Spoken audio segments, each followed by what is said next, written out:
Hi guys, good morning. Once again, this is Coach Ayi.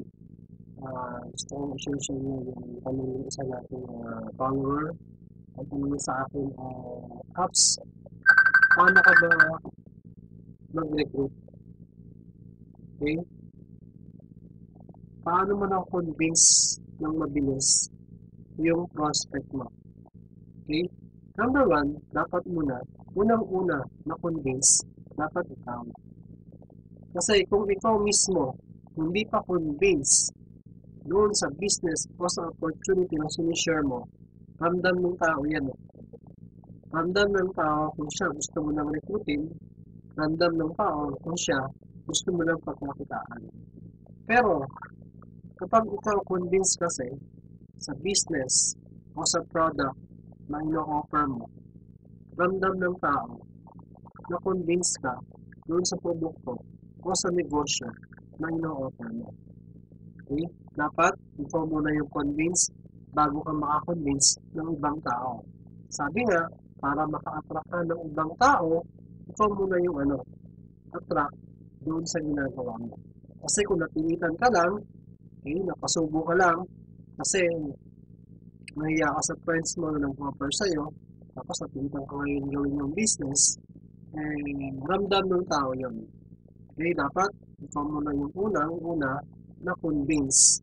Paano ka ba makakonvince doon sa produkto na ino-offer mo? Siyempre, dapat ikaw yung unang gumagamit ng product na ino-offer mo.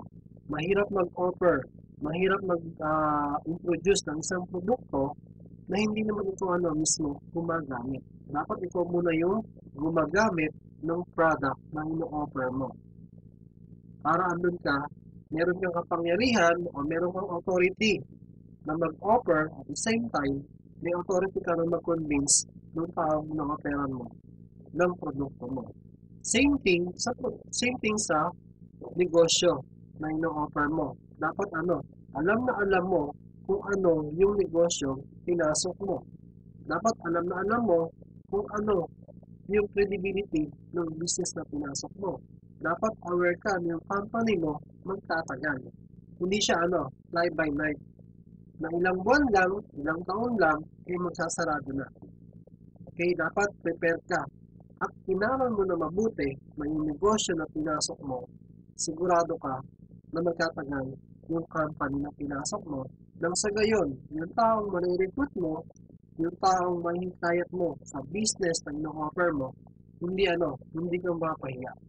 Kasi once na ikaw, nag-invite, nag-convince ang tao na suman sa business mo, tapos yung company mo biglang nagsarado, sino yung sisihin? Hindi si company, remember. Ang sisihin niya sino? Ikaw. Oo, ikaw na nag-offer ng business niya.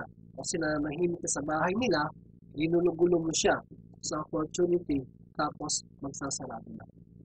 Okay, dapat ikaw mismo alam na alam mo yung business mo, yung pasikot-sikot ng business mo, at the same time, yung produkto na ino-offer mo.